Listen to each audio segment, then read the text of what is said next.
વડોદરા શહેરના સેવાસીની સોસાયટીમાં ગેરકાયદેસર પ્રવૃત્તિઓની આશંકા, સ્થાનિકોએ સૂત્રોચ્ચાર સાથે રજૂઆત કરી।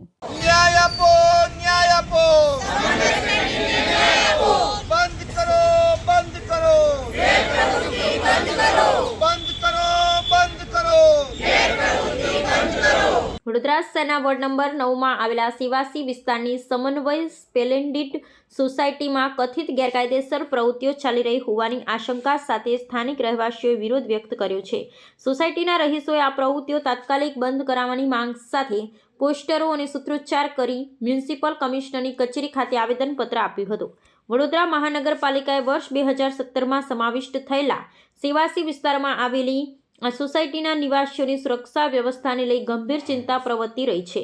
સ્થાનિકોના જણાવ્યા અનુસાર સોસાયટીના એ ટાવરના 10મા માળે આવેલા એક મકાનમાં બહારના લોકોની વારંવાર અવરજવર જોવા મળે છે। આ મકાનમાં ક્યારેક 8 થી 10 સભ્યોનો પરિવાર તો ક્યારેક યુવક યુવતીઓ અલગ અલગ આવતા હોય છે। સોસાયટીના નિયમ મુજબ કોઈપણ મહેમાન કે સગા સંબંધીઓ આવે તો તેની સંપૂર્ણ વિગતો સુરક્ષા કર્મચારીને આપવી ફરજિયાત છે, પરંતુ આ કિસ્સામાં બહારના લોકોની અવરજવર કોઈપણ પ્રકારની નિયમિત નોંધણી વિના થતી હોવાથી સુરક્ષા વ્યવસ્થા જોખમાય છે। સોસાયટીના સુરક્ષાને ધ્યાનમાં રાખી આ પ્રકારની અનિયંત્રિત અને શંકાસ્પદ પ્રવૃત્તિઓ સદંતર બંધ કરવા માટે રહેવાસીઓએ ભારપૂર્વક માંગણી કરી છે। આમ આદમી પક્ષના લોકસભા પ્રભારી બીરેન રામીની આગેવાનીમાં આ રજૂઆત કરવામાં આવી હતી।